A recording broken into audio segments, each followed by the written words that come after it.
Jai Shri Gurudev. Welcome to Accountancy Online Classes, Session 37. So Session 36 ನಲ್ಲಿ ನಾವು 12 marks illustrations ಯಾವ ರೀತಿ ನಾವು ಸಾಲ್ವ್ ಮಾಡಬೇಕು ಅನ್ನೋದ್ರ ಬಗ್ಗೆ ಡಿಸ್ಕಸ್ ಮಾಡ್ತಿದ್ವು. That is in session 35 and session 36. ಅಂದರೆ ಸೊ ಅಡ್ಮಿಷನ್ ಟೈಮ್ನಲ್ಲಿ ಒಂದು ನ್ಯೂ ಪಾರ್ಟ್ ಅಡ್ಮಿಷನ್ ಟೈಮ್ನಲ್ಲಿ ಯಾವ ಥರ ಆ್ಯಕ್ಟಿವಿಟೀಸ್ ಕ್ರಿಯೇಟ್ ಆಗುತ್ತೆ, ಆ ಆ್ಯಕ್ಟಿವಿಟೀಸ್ಗೆ ಯಾವ ಥರ ನಾವು ರೆಸ್ಪಾಂಡ್ ಮಾಡಬೇಕು ಅನ್ನೋದನ್ನು ಡಿಸ್ಕಸ್ ಮಾಡ್ತಾ ಇದ್ವು. ಪ್ರೀವಿಯಸ್ ಸೆಷನ್ಸಲ್ಲಿ ಅಂದರೆ ಸೆಕ್ಷನ್ 36 ಮತ್ತು 35ನಲ್ಲಿ ನಾವು ಯಾವ ಥರ ಏನು ಡಿಸ್ಕಸ್ ಮಾಡೋದು ಅಂತ ಹೇಳಿದ್ರೆ, ಇನ್ ಕೇಸ್ ನ್ಯೂ ಪಾರ್ಟ್ನರ್ ಬಂದಾಗ ಒಂದು ಆ್ಯಕ್ಟಿವಿಟಿ ಕ್ರಿಯೇಟ್ ಆಗುತ್ತೆ. ಆ ಆ್ಯಕ್ಟಿವಿಟಿ ಏನು ಅಂತ ಹೇಳಿದ್ರೆ revaluation of assets and reassess of liabilities. ಅದ್ರ ಇಂಪ್ಯಾಕ್ಟ್ ಒಂದು ಯಾವ್ಯಾವ ಅಕೌಂಟ್ಸ್ ಮೇಲೆ ಹೋಗುತ್ತೆ ಅಂತ ಹೇಳಿದೆ. ಒಂದು ರಿವ್ಯಾಲ್ಯೂಯೇಷನ್ ಅಕೌಂಟ್, ಇನ್ನೊಂದು ಪಾರ್ಟ್ನರ್ಸ್ ಕ್ಯಾಪಿಟಲ್ ಅಕೌಂಟ್, ಮತ್ತೊಂದು ಬ್ಯಾಲೆನ್ಸ್ ಶೀಟ್. ಅಂದರೆ ಇವೆರಡು ಎಫೆಕ್ಟ್ ನಾವು ಬ್ಯಾಲೆನ್ಸ್ ಶೀಟಲ್ಲಿ ನಾವು ಟ್ರಾನ್ಸ್ಫರ್ ಮಾಡ್ತಾ ಹೋಗ್ತೀವಿ. ಸೊ ಇವತ್ತಿನ ಸೆಷನಲ್ಲಿ ಒನ್ ಮೋರ್ ಆ್ಯಕ್ಟಿವಿಟಿ. ಈಗ ಪ್ರೀವಿಯಸ್ ಸೆಷನ್ಸ್ನಲ್ಲಿ ಒಂದು ಕೈಂಡ್ ಆಫ್ ಆ್ಯಕ್ಟಿವಿಟಿ ನೋಡಿದ್ವು, ಅದು ನೀವು ಗಮನಿಸಬೇಕು. ಪ್ರತಿಯೊಂದು ಸೆಷನ್ನಲ್ಲೂ ನಾವು ಪ್ರತಿಯೊಂದು ಸೆಷನ್ನಲ್ಲೂ ಒಂದೊಂದೇ ಆ್ಯಕ್ಟಿವಿಟಿನ ಡಿಸ್ಕಸ್ ಮಾಡ್ತಾ ಹೋಗೋಣ. ಆ್ಯಂಡ್ ಓವರ್ ಆಲ್ ಎಲ್ಲ ಆ್ಯಕ್ಟಿವಿಟಿನ ಒಂದು ಲೆಕ್ಕದಲ್ಲಿ ಕೊಟ್ಟಾಗ ಯಾವ ಥರ ಸಾಲ್ವ್ ಮಾಡ್ಬೋದು ಅನ್ನೋದ್ರ ಬಗ್ಗೆ ಡಿಸ್ಕಸ್ ಮಾಡೋಣ. ಓಕೆ, ಸೊ ಇವತ್ತಿನ ಸೆಷನಲ್ಲಿ ಯಾವ ಥರ ಒಂದು ಆ್ಯಕ್ಟಿವಿಟಿ ತೊಗೊಳ್ಳೋಣ. ಅದು it is also one activity which comes when a new partner admit in to the firm. So ಇವತ್ತಿನ ಸೆಷನಲ್ಲಿ ನಾವು ಒಂದು ಎಕ್ಸಾಂಪಲ್ಸ್ಗಳನ್ನ ತೊಗೊಂಡಿದ್ದೀವಿ. ಅಗೇನ್ ಎ ಆ್ಯಂಡ್ ಬಿ ಅವರು ಎಕ್ಸಿಸ್ಟಿಂಗ್ ಪಾರ್ಟ್ನರ್ಸ್ ಅಥವಾ old partners, C is a new partner. Okay, A and B partner ಆದಾಗ partner ಒಂದು ಫರ್ಮ್ ನಡೆಸ್ತಾ ಇರ್ಬೇಕಾದ್ರೆ ಫರ್ಮ್ ಇಂದು ಬ್ಯಾಲೆನ್ಸ್ ಶೀಟ್ ಕೊಟ್ಟಿದ್ದಾರೆ. Balance sheet as on 31st March 2019. ಈ ಬ್ಯಾಲೆನ್ಸ್ ಶೀಟಲ್ಲಿ ಏನೇನಿದೆ ಅಂದರೆ ಬಿಲ್ಡಿಂಗ್ 12 lakhs ಇದೆ, ಕ್ಯಾಶ್ 3 lakhs ಇದೆ. Liability side capital A B ನೋಡಿ, ಇಲ್ಲಿ ಸಿ ಇಲ್ಲ, ಏಕೆಂದರೆ ಇದು ಸಿ ಅಡ್ಮಿಷನ್ ಆಗೋಕ್ಕಿಂತ ಮುಂಚೆ ಎ ಆ್ಯಂಡ್ ಬಿ ಇದ್ದಾಗ ಮಾತ್ರ ಈ balance sheet. Okay, A and B capitals ಇದೆ 5 lakhs ಆ್ಯಂಡ್ ಬ್ಯಾಂಕ್ ಲೋನ್ ಇದೆ 5 lakhs. ಸೊ ಟೋಟಲ್ ಆಗಿ ಎರಡು ಕಡೆ ಬ್ಯಾಲೆನ್ಸ್ ಶೀಟು 15 lakhs ಆಯಿತು. ಈಗ ಲೆಕ್ಕದಲ್ಲಿ ನಿಮ್ಗೆ ಏನು ಮಾಡ್ತಾರೆ, C admitted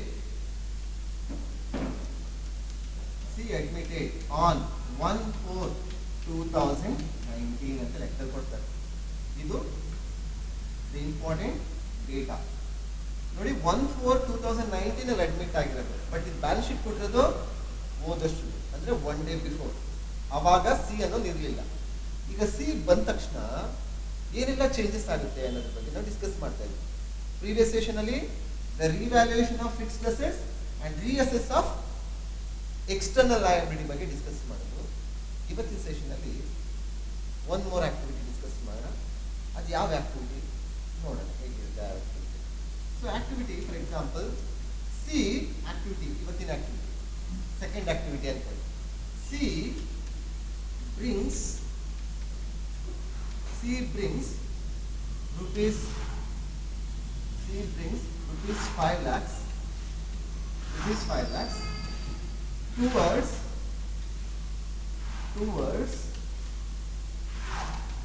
his capital. Okay, so this is one activity. C admission ಟೈಮ್ನಲ್ಲಿ ಇದೊಂದು ಆಕ್ಟಿವಿಟಿ ಕ್ರಿಯೇಟ್ ಆಯಿತು. ಅಂದರೆ ಸಿ ಅನ್ನೋನು ನ್ಯೂ ಪಾರ್ಟ್ನರ್ ಫರ್ಮಿಗೆ ಬಂಡವಾಳ ಕೊಟ್ಟರೆ, 5 ಲಕ್ಷ ರೂಪಾಯಿ ಬಂಡವಾಳ ಕೊಟ್ಟರೆ ಅದು ಯಾವ ರೀತಿ ಬುಕ್ಸ್ ಆಫ್ ಅಕೌಂಟ್ಸಲ್ಲಿ ಯಾವ ಥರ ರೆಕಾರ್ಡ್ ಮಾಡಬೇಕು ಅನ್ನೋದು. ಓಕೆ, ಸೊ ಫಸ್ಟ್ ನಿಮಗೆ ಇಟ್ ಈಸ್ ಒನ್ ಟ್ರಾನ್ಸಾಕ್ಷನ್. ನೀವೇನು ಮಾಡಬೇಕು, ಈ ಟ್ರಾನ್ಸಾಕ್ಷನ್ಗೆ ಒಂದು ಅಕೌಂಟಿಂಗ್ ಟ್ರೀಟ್ಮೆಂಟ್ ಗೊತ್ತು ಮಾಡ್ಕೋಬೇಕು. ಅಕೌಂಟಿಂಗ್ ಟ್ರೀಟ್ಮೆಂಟ್ ಏನು ಈ ಟ್ರಾನ್ಸಾಕ್ಷನ್ಗೆ? Cash account debit 5 lakhs to cease capital account. To cease capital account 5 lakhs. ಅಲ್ವಾ? ಜರ್ನಲ್ ಎಂಟ್ರಿ ಅಥವಾ ಅಕೌಂಟಿಂಗ್ ಎಂಟ್ರಿ ಏನಾಯ್ತು? Cash account debit 5 lakhs to cease capital account 5 lakhs. Cash account debit 5 lakhs to cease capital account 5 lakhs. ಇಲ್ಲಿ ನೋಡಿ, 2 account ಇದೆ. ಅಂದರೆ ಈ particular transaction 2 account ಮೇಲೆ ಪ್ರಭಾವ ಬೀರುತ್ತೆ, ಇಂಪ್ಯಾಕ್ಟ್ ಆಗುತ್ತೆ. ಅದು ಯಾವುದು? ಒಂದು ಕ್ಯಾಶ್ ಅಕೌಂಟು, ಇನ್ನೊಂದು ಯಾವುದು ಸೀಸ್ ಕ್ಯಾಪಿಟಲ್ ಅಕೌಂಟ್. ನೋಡಿ ನಾವು ಲೆಡ್ಜರ್ ಓಪನ್ ಮಾಡ್ಕೊಂಡಿದೀವಿ, ಕ್ಯಾಶ್ ಅಕೌಂಟ್ ಇದೆ, ಪಾರ್ಟ್ನರ್ಸ್ ಕ್ಯಾಪಿಟಲ್ ಅಕೌಂಟ್ ಇದೆ, and then balance sheet open ಮಾಡ್ಕೊಂಡಿದೀವಿ. ಅದು ನ್ಯೂ ಬ್ಯಾಲೆನ್ಸ್ ಶೀಟ್. ಯಾವ ಡೇಟ್ಗೆ? 1/4/2019. ಅಂದ್ರೆ ಸಿ ಅನ್ನೊಬ್ಬ ನ್ಯೂ ಪಾರ್ಟ್ನರ್ 1/4/2019 ಅಲ್ಲಿ ಆದ್ರೆ ಅವನು ಬಂದಾಗ ಆಗೋ ಬದಲಾವಣೆಗಳನ್ನೆಲ್ಲ ನಾವು ಲೆಡ್ಜರ್ ಅಕೌಂಟ್ ಮಾಡಿ ಅಲ್ಲಿ ನಾವು ರೆಕಾರ್ಡ್ ಮಾಡಬೇಕು. ಆಯ್ತಾ? ಲೆಡ್ಜರ್ ಮಾಡಿದ್ಮೇಲೆ ನಾವೇನ್ ಮಾಡಬೇಕು? ಟ್ರಯಲ್ ಬ್ಯಾಲೆನ್ಸ್ ಮಾಡಬೇಕು. ಬಟ್ ಅವಶ್ಯಕತೆ ಇಲ್ಲ, ಟ್ರಯಲ್ ಬ್ಯಾಲೆನ್ಸ್ ಇಲ್ಲಿ ಕೊಡಲ್ಲ, ಮಾಡಕ್ಕೆ ಹೇಳಲ್ಲ. ಟ್ರಯಲ್ ಬ್ಯಾಲೆನ್ಸ್ ಇಲ್ದೇ ನಾವು ಡೈರೆಕ್ಟ್ ಆಗಿ ನಾವು 1/4/2019ಗೆ ನ್ಯೂ ಬ್ಯಾಲೆನ್ಸ್ ಶೀಟ್ ಮಾಡಬೇಕು. ಆ ನ್ಯೂ ಬ್ಯಾಲೆನ್ಸ್ ಶೀಟ್ ಅಲ್ಲಿ ಯಾರಿರ್ತಾರೆ? ನ್ಯೂ ಪಾರ್ಟ್ನರ್ ಇರ್ತಾರೆ. ಅದೇ ಈ ಓಲ್ಡ್ ಬ್ಯಾಲೆನ್ಸ್ ಶೀಟ್ ಅಲ್ಲಿ ನ್ಯೂ ಪಾರ್ಟ್ನರ್ ಇಲ್ಲ, only old partners, that is A and B. So ಈ ಪರ್ಟಿಕ್ಯುಲರ್ ಟ್ರಾನ್ಸಾಕ್ಷನ್, ಆಯ್ತಾ, ಇದು ಒಂದು activity. Transactions are nothing but activity. ಇದು ಒಂದು ಆಕ್ಟಿವಿಟಿನಲ್ಲಿ ಸೊ ಎರಡು ಅಕೌಂಟ್ಗೆ ಇಂಪ್ಯಾಕ್ಟ್ ಆಯ್ತು. ಒಂದು ಕ್ಯಾಶ್ ಅಕೌಂಟ್, ಇನ್ನೊಂದು ಕ್ಯಾಪಿಟಲ್ ಅಕೌಂಟ್. ಈ ಒಂದು ಟ್ರಾನ್ಸಾಕ್ಷನ್ ನಾವು ರೆಕಾರ್ಡ್ ಮಾಡಬೇಕು ಇನ್ ದ ರೆಸ್ಪೆಕ್ಟಿವ್ ಅಕೌಂಟ್ಸ್. ನೋಡಿ, cash account debit to C's capital account. ಎಷ್ಟು lakh? 5 lakh. Next seize capital ಅಕೌಂಟ್ಗೆ ಪೋಸ್ಟಿಂಗ್ ಮಾಡಿ ರೆಕಾರ್ಡ್ ಮಾಡಾಯ್ತು. C's capital account, sorry, cash account ಅಲ್ಲಿ ರೆಕಾರ್ಡ್ ಮಾಡಾಯ್ತು. ಈಗ ಯಾವ ಅಕೌಂಟ್ ಬಾಕಿ ಇದೆ? C's capital account. ಏನಾಗಿದೆ? ಕ್ರೆಡಿಟ್ ಆಗಿದೆ. ಅಂದ್ರೆ ಕ್ಯಾಪಿಟಲ್ ಅಕೌಂಟ್ ಕ್ರೆಡಿಟ್ ಸೈಡ್ ಹೋಗಿದೆ. ಕ್ಯಾಪಿಟಲ್ ಅಕೌಂಟ್ ಕ್ರೆಡಿಟ್ ಸೈಡ್ ಹೋಗ್ಬಿಟ್ಟು ಬೈ ಕ್ಯಾಶ್ ಅಕೌಂಟ್. ಎಷ್ಟು? 5 ಲಕ್ಷ. ಸೀಸ್ ಕಾಲಮ್ ನಲ್ಲಿ 5 ಲಕ್ಷ ನಾವು ರೆಕಾರ್ಡ್ ಮಾಡಿದ್ವಿ. By cash account 5 lakh. So which means C's capital account is credited, cash account is debited in the respective accounts. So ಎರಡು account ಮೇಲೆ impact ಆಗಿದೆ. ಇನ್ನು ನಮ್ಮ ಈ ಒಂದು ಕ್ಲಾಸಸ್ನ ಉದ್ದೇಶ ಏನು ಅಂತ ಹೇಳಿದ್ರೆ, ಈ 12 ಮಾರ್ಕ್ಸ್ ನಿಮ್ಮ ಪ್ರಾಬ್ಲಮ್ಸ್ ಯಾವ ರೀತಿ ಇರುತ್ತೆ ಅಂತ ಹೇಳಿದ್ರೆ, ಓಲ್ಡ್ ಬ್ಯಾಲೆನ್ಸ್ ಶೀಟ್ ಕೊಟ್ಟಿರ್ತಾರೆ, ಆಮೇಲೆ ನ್ಯೂ ಪಾರ್ಟ್ನರ್ ಯಾವ ಡೇಟಲ್ಲಿ ಅಡ್ಮಿಷನ್ ಆದ ಅಂತ ಕೊಟ್ಟಿರ್ತಾರೆ, ಆ್ಯಂಡ್ ದೆನ್ ನ್ಯೂ ಪಾರ್ಟ್ನರ್ ಬಂದ ತಕ್ಷಣ ಯಾವ ಥರ ಎಲ್ಲ ಆಕ್ಟಿವಿಟೀಸ್ ಕ್ರಿಯೇಟ್ ಆಯಿತು ಅನ್ನೋದನ್ನ ಅಡ್ಜಸ್ಟ್ಮೆಂಟ್ಸ್ ಕೊಟ್ಟಿರ್ತಾರೆ. ನಾವು ಇವೆರಡು ಇನ್ಫಾರ್ಮೇಷನ್ನ ಯೂಸ್ ಮಾಡಿಕೊಂಡು ನಾವು ನೆಸೆಸರಿ ಅಕೌಂಟ್ಸ್ನ ಪ್ರಿಪೇರ್ ಮಾಡಿ ನ್ಯೂ ಬ್ಯಾಲೆನ್ಸ್ ಶೀಟ್ ಪ್ರಿಪೇರ್ ಮಾಡಬೇಕು. That is what our motto ಅಥವಾ target, which gains 12 marks for every students. Okay, so ಈಗ ಅದಕ್ಕೆ ನಾವು ಎಲ್ಲ ಆಕ್ಟಿವಿಟಿನೂ ಅಟ್ ಎ ಟೈಮ್ ನಾವು ಡಿಸ್ಕಸ್ ಮಾಡ್ತಾ ಇಲ್ವಾ?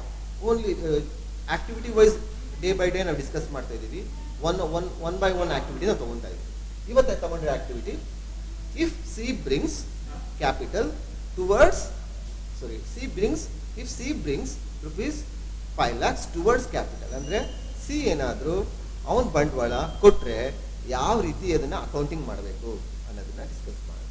ಸೊ ಜೊತೆಗೆ ಇಷ್ಟು ನಾವು ಇಂಪ್ಯಾಕ್ಟ್ ಮಾಡಾಯ್ತು, ರೆಕಾರ್ಡ್ ಮಾಡಿದ್ಮೇಲೆ ನ್ಯೂ ಬ್ಯಾಲೆನ್ಸ್ ಶೀಟ್ ಮಾಡಬೇಕು ಅಂದರೆ ಅಗೇನ್ ನಾವು ಹೊಸದಾಗಿ ಕ್ಯಾಶ್ ಅಕೌಂಟ್ ಓಪನ್ ಮಾಡಿಕೊಂಡು ಪಾರ್ಟ್ನರ್ಸ್ ಕ್ಯಾಪಿಟಲ್ ಅಕೌಂಟ್ ಓಪನ್ ಮಾಡಿಕೊಂಡು ಇವೆರಡನ್ನ ಬೇಸ್ ಆಗಿಟ್ಕೊಂಡು ನ್ಯೂ ಬ್ಯಾಲೆನ್ಸ್ ಶೀಟ್ ಮಾಡ್ತೀವಿ. ಈಗ ನೋಡಿ already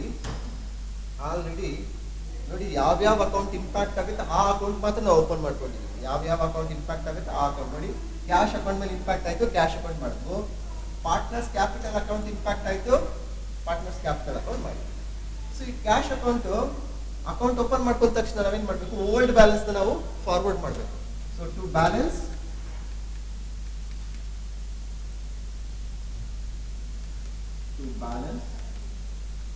brought down is to 3 lakhs. Next, capital accounts ನೋಡಿ opening balance A and B ಇದೆ ತಗೋಬೇಕು. By balance brought down 5 lakhs. Next remaining building ಇದೆ, bank loan ಇದೆ. Okay, ಅದೇನಾಗ್ತಾ ಹೋಗುತ್ತೆ? ಸಿ ಅಡ್ಮಿಷನ್ ಆದರೂ ಸಹ ಅದೇನಾಗುತ್ತೆ? ಮುಂದಿನ ವರ್ಷಕ್ಕದು ಫಾರ್ವರ್ಡ್ ಆಗುತ್ತೆ. ಬಿಲ್ಡಿಂಗ್ ಅಕೌಂಟ್ ಮಾಡೋ ಅವಶ್ಯಕತೆ ಇಲ್ಲ, ಯಾಕೆಂದ್ರೆ ಅದನ್ನ ಏನೇ ರೀತಿ ಬದಲಾವಣೆಗಳಿಲ್ಲ. ಇಲ್ಲ ಬ್ಯಾಂಕ್ ಲೋನ್ ಅಕೌಂಟ್ ಓಪನ್ ಮಾಡಿದ್ರು ಮಾಡೋ ಅವಶ್ಯಕತೆನೇ ಇಲ್ಲ. ಸೊ ಅದನ್ನ ನಾವು ಡೈರೆಕ್ಟ್ ಆಗಿ ನ್ಯೂ ಬ್ಯಾಲೆನ್ಸ್ ಶೀಟ್ ತಗೋಬೇಕು. ಈಗ ಅಕೌಂಟ್ಸ್ನ ಕ್ಲೋಸ್ ಮಾಡ್ತಾ ಹೋಗ್ತೀವಿ.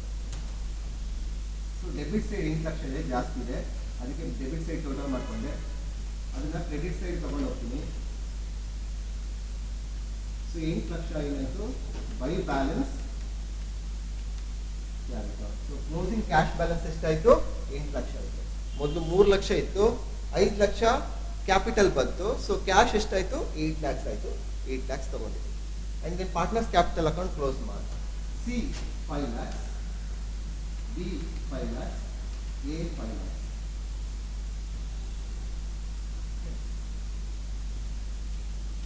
5 ಲ್ಯಾಕ್ಸ್, 5 ಲ್ಯಾಕ್ಸ್, 5 ಲ್ಯಾಕ್ಸ್. ನೋಡಿ 0 ಇಂದ 5 ಲ್ಯಾಕ್ಸ್ ಕಳೆದ್ರೆ 5 ಲ್ಯಾಕ್ಸ್, 0 ಇಂದ 5 ಲ್ಯಾಕ್ಸ್ ಕಳೆದ್ರೆ 5 ಲ್ಯಾಕ್ಸ್, 0 ಇಂದ 5 ಲ್ಯಾಕ್ಸ್ ಕಳೆದ್ರೆ 5 lakhs. A B C capital ಎಷ್ಟು 5 lakhs, 5 lakhs, 5 lakhs. To balance down. Okay, ನೋಡಿದ್ವಿ ಮೊದಲು ಎ ಬಿ ಇದ್ರು, ಬರೀ ಎ ಬಿ ಇದ್ರು. ಈಗ ಏನಾದರೂ ಒಬ್ಬ ಅಡಿಷನ್ ಆದ ಸಿ, ಅವ್ನು ಎಷ್ಟು ಲಕ್ಷ 5 ಲ್ಯಾಕ್ಸ್. ಈಗ ಕ್ಯಾಪಿಟಲ್ ಅಕೌಂಟು ರಿವೈಸ್ಡ್ ಬ್ಯಾಲೆನ್ಸ್ ಇತ್ತು, ಕ್ಯಾಶ್ ಅಕೌಂಟ್ ರಿವೈಸ್ಡ್ ಬ್ಯಾಲೆನ್ಸ್ ಇತ್ತು.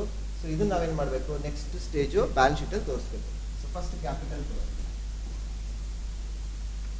Capital A 5 lakhs, B 5 lakhs, C 5 lakhs, total 15 lakhs. ನೋಡಿ ಯಾವ್ದು ತಗೊಂಡಿದ್ದೀನಿ, ಇದನ್ನು ತಗೊಂಡಿರೋದು. ಫಸ್ಟ್ ಇಯರ್ ಚೆನ್ನಾಗಿ ಓದಿರ್ತೀರ ಬ್ಯಾಲೆನ್ಸಿಂಗ್ ಮಾಡೋದು ಹೇಗೆ, ಅಕೌಂಟ್ಸ್ ಮಾಡೋದು ಹೇಗೆ ಅಂತ. ಸೊ ಕ್ಯಾಪಿಟಲ್ ಪೋಸ್ಟಿಂಗ್ ಮಾಡಾಯ್ತು. ಈಗ ಕ್ಯಾಶ್ ತಗೊಳ್ಳಿ, ಕ್ಯಾಶ್ ಕ್ಲೋಸಿಂಗ್ ಬ್ಯಾಲೆನ್ಸ್. ಕ್ಯಾಶ್ ಇಷ್ಟು 8 lakhs. ಓಕೆ, ಸೊ ಕ್ಯಾಪಿಟಲ್ ತಗೊಂಡಾಯ್ತು, ಕ್ಯಾಶ್ ತಗೊಂಡಾಯ್ತು. ನೋಡಿ ಕ್ಯಾಶ್ ತಗೊಂಡಾಯ್ತು, ಕ್ಯಾಪಿಟಲ್ ತಗೊಂಡಾಯ್ತು. ನೋಡಿ ಕ್ಯಾಪಿಟಲ್ ಮೊದಲೆಷ್ಟಿತ್ತು 1 ಲಕ್ಷ ಇತ್ತು, ಈಗ ಎಷ್ಟಾಗಿದೆ ನ್ಯೂ ಬ್ಯಾಲೆನ್ಸ್ ಶೀಟ್ ಅಲ್ಲಿ 15 ಲಕ್ಷ ಆಗಿದೆ. ಕ್ಯಾಶ್ ಮೊದಲು 3 ಲಕ್ಷ ಇತ್ತು, ಈಗ ಎಷ್ಟಾಗಿದೆ 8 ಲ್ಯಾಕ್ಸ್ ಆಗಿದೆ ರಿವೈಸ್. ಬಟ್ ಬಿಲ್ಡಿಂಗು ಮತ್ತೆ ಬ್ಯಾಂಕ್ ಲೋನ್ ಏನು ಚೇಂಜಸ್ ಆಗಿಲ್ಲ. ಸೊ ಅದರಿಂದ ಆಸ್ ಇಟ್ ಈಸ್ ಹೇಗಿದೆ ಅದೇ ರೀತಿ ರೆಕಾರ್ಡ್ ಮಾಡಬೇಕು ನ್ಯೂ ಬ್ಯಾಲೆನ್ಸ್ ಶೀಟ್. ಬಿಲ್ಡಿಂಗ್ ಎಷ್ಟು 12 lakhs. ನೆಕ್ಸ್ಟ್ ಬ್ಯಾಂಕ್ ಲೋನ್ ಎಷ್ಟು 5 lakhs. ಈಗ ನೋಡಿ ಬ್ಯಾಲೆನ್ಸ್ ಶೀಟು ಟ್ಯಾಲಿ ಆಗುತ್ತೆ. ಎಷ್ಟು 20 lakhs, 9 lakhs. ಎರಡು ಸೈಡ್ ಬ್ಯಾಲೆನ್ಸ್ ಶೀಟು ಟ್ಯಾಲಿ ಆಗುತ್ತೆ. ಓಕೆ, ಸೊ ನಾವು ಬಿಲ್ಡಿಂಗ್ನ ಆಸ್ ಇಟ್ ಈಸ್ ಯಾಕೆ ತೊಗೊಂಡ್ರು ಅಂದರೆ ಬಿಲ್ಡಿಂಗ್ ನಮ್ಮ ಹತ್ರನೇ ಇದೆ, ಮಾರಿಲ್ಲ. ಸಿ ಬಂದು ಬಿಲ್ಡಿಂಗ್ ನಮ್ಮ ಹತ್ರನೇ ಇದೆ, ಬ್ಯಾಂಕ್ ಲೋನ್ ನಮ್ಮ ಹತ್ರನೇ ಇದೆ. ಅದನ್ನು ಬ್ಯಾಂಕ್ ಲೋನ್ ಡಿಸ್ಚಾರ್ಜ್ ಮಾಡಿಲ್ಲ ಅಥವಾ ಬಿಲ್ಡಿಂಗ್ ನಾವು ಸೇಲ್ ಮಾಡಿಲ್ಲ. ಆಮೇಲೆ ಅದರಲ್ಲಿ ಯಾವುದೇ ರೀತಿ ಚೇಂಜಸ್ಸು ಆಗಿಲ್ಲ. ಏನು ವ್ಯಾಲ್ಯೂಸ್ ಇದೆ ಅದೇ ರೀತಿ ನಾವು ಅದನ್ನು ನ್ಯೂ ಬ್ಯಾಲೆನ್ಸ್ ಶೀಟ್ ತೊಗೊಂಡಿದ್ದೀವಿ. ಸೊ 1/4/2019 ಮತ್ತು 31st March 2019 ಕಂಪೇರ್ ಮಾಡಿ ಏನು ಮೇಜರ್ ಡಿಫ್ರೆನ್ಸ್ ಆಗಿದೆ. ಮೊದಲು ಎ ಬಿ ಇದ್ರು, ಈಗೇನಾಗಿದೆ ಎ ಬಿ ಸಿ 3 ಜನ ಇದ್ದಾರೆ. ಈಗ ಮೊದಲು ಇಬ್ಬರಿದ್ರು, ಈಗ 3 ಜನ ಇದ್ದಾರೆ. ಓಕೆ, ದೆನ್ ಇನ್ನೊಂದೇನು ಡಿಫ್ರೆನ್ಸ್ ಆಗಿದೆ, ಕ್ಯಾಶ್ ಬ್ಯಾಲೆನ್ಸ್ ಏನಾಗಿದೆ ಇನ್ಕ್ರೀಸ್ ಆಗಿದೆ because of new partner. New partner year C has come with the cash of ₹5 lakhs towards his capital. So that's why cash is changed and capital is also changed, even though the balance sheet has been tallied. Okay, so this is what the one type of activity which impact on different accounts and also on the new balance sheet. Okay, so ಇವತ್ತಿನ 35, 36, 37 ಅಲ್ಲಿ ನಾವು ಈ session ಅಲ್ಲಿ ಎಷ್ಟು activity ನೋಡಿದ್ವು, 2 activities ನೋಡಿದ್ವಿ. Next session ಅಲ್ಲಿ 1 more activities ನಾವು ನೋಡೋಣ. So thank you for watching this session.